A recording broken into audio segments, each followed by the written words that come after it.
आज हम बात कर रहे हैं कि सावन में छोटे छोटे उपाय करके आप अपने ग्रहों को कैसे शांत कर सकते हैं, कैसे बेहतर बना सकते हैं। तो सबसे पहले ये जानते हैं कि किस प्रकार सावन में शिव पूजा से नवग्रहों की शांति हो सकती है।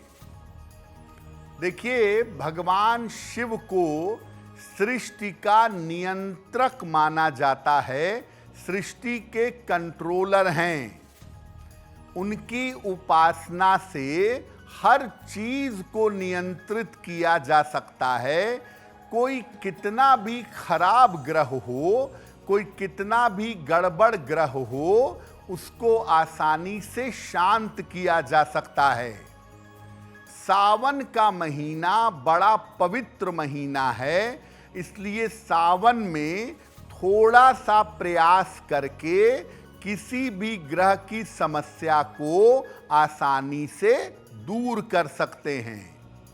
सावन में किसी भी दिन आप किसी भी ग्रह को शांत करने के उपाय कर सकते हैं, और जब आप ये उपाय करेंगे तो उस ग्रह से संबंधित समस्या दूर हो जाएगी।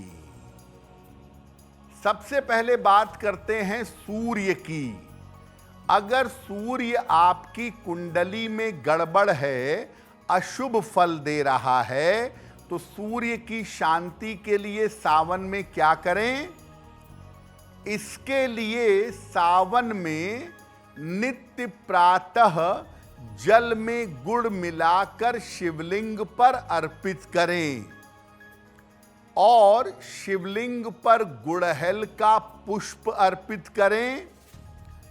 इसके बाद ओम आदित्याय नमः इस मंत्र का 108 बार जप करें। ऐसा आप सावन में रोज भी कर सकते हैं सूर्य को शांत करने के लिए। और अगर रोज नहीं कर पाते तो कम से कम सावन में किसी एक रविवार को अगर आप ये उपाय कर देते हैं तो आपकी कुंडली का बिगड़ा हुआ सूर्य बेहतर हो जाएगा। अगर आपकी कुंडली में मंगल बिगड़ा हुआ है, दुर्घटनाएं हो रही हैं, मुकदमे हो रहे हैं, कर्ज हो रहे हैं, सेहत खराब है, तो मंगल की शांति के लिए क्या उपाय करेंगे? शिवलिंग पर शहद और जल अर्पित करेंगे। लाल फूल, खास तौर से अगर गुड़हल या गुलाब का लाल फूल हो तो वो भी शिवलिंग पर अर्पित करेंगे।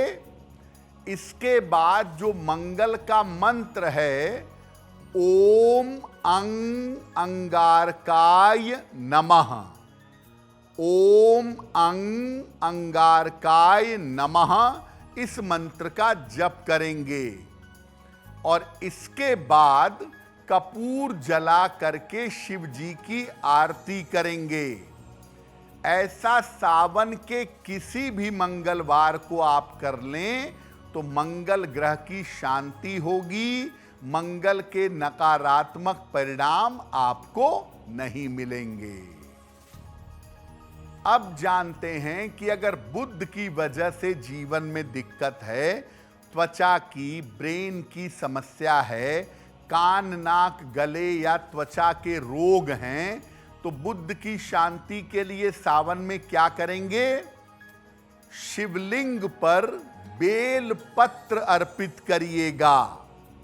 कम से कम 9 बेल पत्र अर्पित करेंगे, या एक ही बेल पत्र को 9 बार अर्पित करेंगे।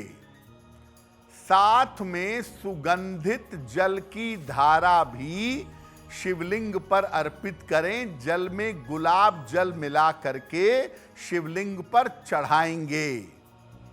इसके बाद ओम बुम बुधाय नमः इस मंत्र का 108 बार जप करेंगे। सावन के महीने में किसी भी बुधवार को अगर आप ये प्रयोग करें तो आपकी कुंडली का बिगड़ा हुआ बुध बेहतर हो जाएगा। बाकी अब ये जानते हैं कि बृहस्पति अगर आपको जीवन में अशुभ परिणाम दे रहे हैं, बृहस्पति की वजह से जीवन में समस्याएं ज़्यादा हैं, तो बृहस्पति की शांति के लिए सावन में क्या करेंगे? शिवलिंग पर जल अर्पित करिए और शिवलिंग के किनारे वेदी बनी रहती है, उस वेदी पर हल्दी लगाइएगा, शिवलिंग पर हल्दी मत लगाइएगा। इसके बाद बृहस्पति के मंत्र का जप करेंगे, ओम ब्रीम बृहस्पतये नमः, ओम ब्रीम बृहस्पतये नमः। इस मंत्र का जप करेंगे। पीली मिठाई का भोग भी भगवान शिव को लगा दीजिएगा।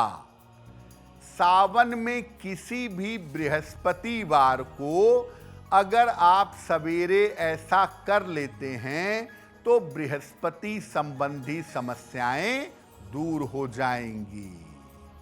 अब जानते हैं कि अगर शुक्र आपका गड़बड़ है, आपके वैवाहिक जीवन में दिक्कत है, आपके करियर में समस्या है, आपको गंभीर स्वास्थ्य की समस्याएं हो रही हैं शुक्र के कारण, तो शुक्र की शांति के लिए क्या करेंगे?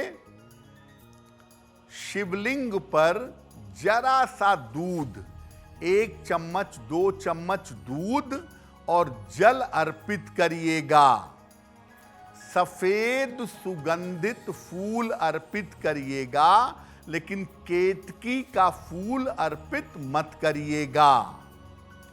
इसके बाद ओम शुं शुक्राय नमः, ओम शुं शुक्राय नमः, इस मंत्र का जप करेंगे। सावन में किसी भी शुक्रवार को अगर आप ऐसा कर लें तो आपकी कुंडली का खराब शुक्र बेहतर होना शुरू होगा और शुक्र के नकारात्मक प्रभाव आपको परेशान नहीं करेंगे। सबसे महत्वपूर्ण ग्रह जिससे ज़्यादातर लोग डरते हैं, परेशान होते हैं, वो है शनि। तो अगर शनि की वजह से कोई दिक्कत है जीवन में, खास तौर से अगर रोजगार की दिक्कत है, तो शनि की शांति के लिए सावन में क्या करेंगे? शिवलिंग पर गन्ने का रस अर्पित करिए, इसके बाद जल चढ़ाइए और इसके साथ ही नीले फूल अर्पित करिएगा। इसके बाद शनि देव का मंत्र है ओम शं शनैश्चराय नमः। इस मंत्र का जप करिएगा और जप करने के बाद शिव जी के मंदिर में घी का एक दीपक जलाइएगा। सावन में किसी भी शनिवार को अगर आप ये प्रयोग करते हैं तो आपकी कुंडली का बिगड़ा हुआ शनि शांत हो जाएगा। शनि के बाद जो पाप ग्रह जीवन में सर्वाधिक दिक्कत देते हैं वो है राहु और केतु। राहु और केतु की शांति के लिए सावन में क्या करेंगे? शिवलिंग पर जल की धारा अर्पित करिएगा, साथ ही भांग और धतूरा अर्पित करिएगा। इसके बाद ओम रांग राहवे नमः, ये राहु के लिए 108 बार पढ़िएगा और ओम कें केतवे नमः, ये केतु के लिए 108 बार पढ़िएगा। इसके बाद शिव जी के मंदिर में एक लाल रंग की या पीले रंग की ध्वजा, लाल या पीले रंग का झंडा चढ़ाइएगा। ये प्रयोग सावन में किसी भी बुधवार को या किसी भी दिन कर सकते हैं। अगर ऐसा किया जाए तो राहु केतु से संबंधित समस्या से आपका बचाव होगा और राहु केतु की मुश्किल से आप बच जाएंगे। देखिए, आपके ग्रह कितने भी खराब हों, कितने भी गड़बड़ हों, सावन में रोज सुबह 1 लोटा जल अपने घर से भर के ले जाइए और वो जल शिवलिंग पर अर्पित करिए। और सावन में रोज शाम को शिव मंदिर में घी का दीपक जलाइए। आप हर तरह के ग्रहों की बाधा से बचे रहेंगे। और अगर पूरे सावन में ऐसा नहीं कर पाते तो सावन के जितने सोमवार हैं, हर सोमवार को सुबह जल चढ़ाइए और शाम के समय उसी शिव मंदिर में घी का दीपक जलाइए। आपका कल्याण अवश्य होगा। अगर आप मुझसे जुड़ करके अपनी समस्याओं का समाधान चाहते हैं और चाहते हैं कि आपकी समस्याओं को ज्योतिष के माध्यम से सुलझाया जाए, तो आप हमसे संपर्क कर सकते हैं, जुड़ सकते हैं एस्ट्रो तक पर।